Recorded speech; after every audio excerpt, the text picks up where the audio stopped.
All right, Sarah Ryan from Cape Classics.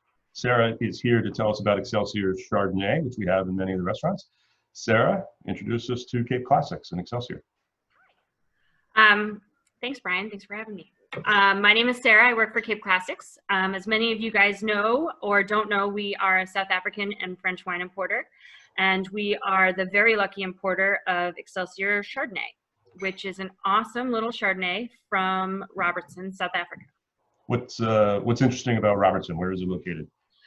To me, Robertson's super interesting because it's about a 2-hour drive from Cape Town. And I think you're traditionally used to those blue chip wine regions like Stellenbosch or Franschhoek or Walker Bay.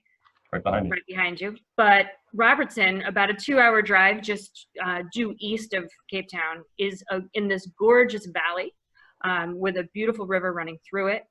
And in particular, it has a really gorgeous sort of lay-in of limestone in the soil. So where we see a lot of granite and sandstone in South Africa, Robertson's really the only places where we have a high concentration of limestone, and it makes the Chardonnay sing. Right, and limestone, like other key regions around the world for limestone would be like Burgundy, Chablis, right? Chablis, Champagne. So yeah, where the best Chardonnay in the world is grown. Right, and you don't really see a lot of it in South Africa, right?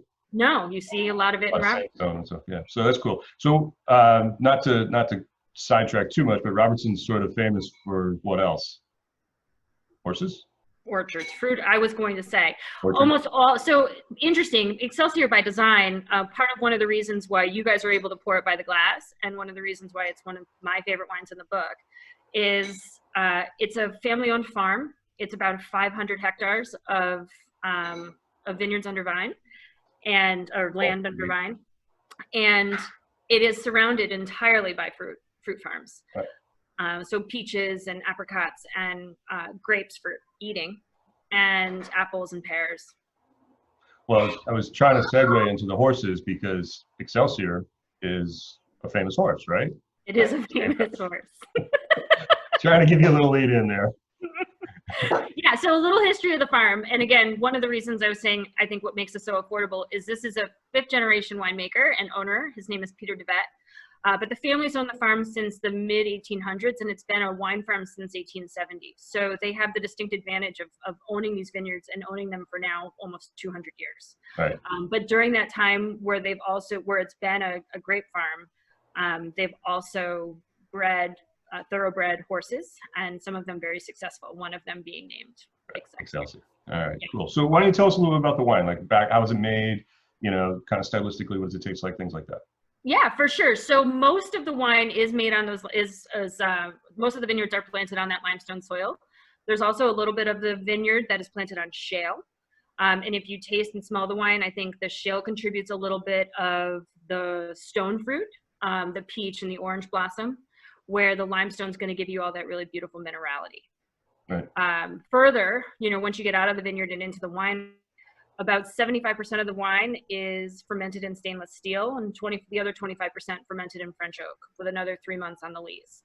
So for me, I think it's a perfect balance for a by the glass Chardonnay, because you get a really nice blend of both. You get a little bit of vanilla, but you get a lot of great, bright, fresh, crisp minerality. So yeah, I've always found that freshness in the wine balanced with just a little bit of oak to round it out. There's no oak flavors really. It's more of a textural kind of thing. So that always creates a nice balance.